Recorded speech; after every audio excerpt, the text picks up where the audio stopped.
हर दिल की आवाज को चैनल को सब्सक्राइब करना ना भूले और लाल घंटी को दबाना ना भूलिएगा आप लोग। और आप लोग के नया नया मैथिली कॉमेडी चुटकिला और गीत गान सुनने का सो भी मौका मिलेगा।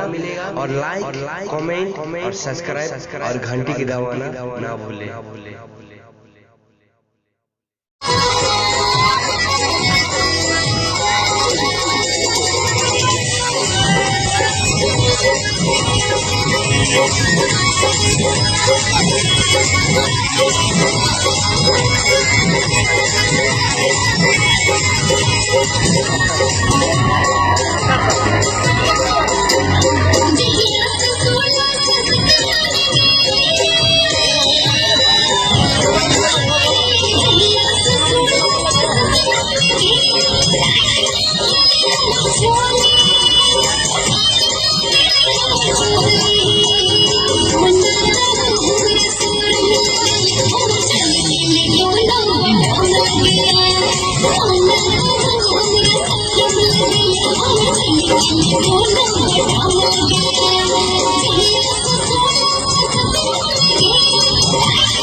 Oh,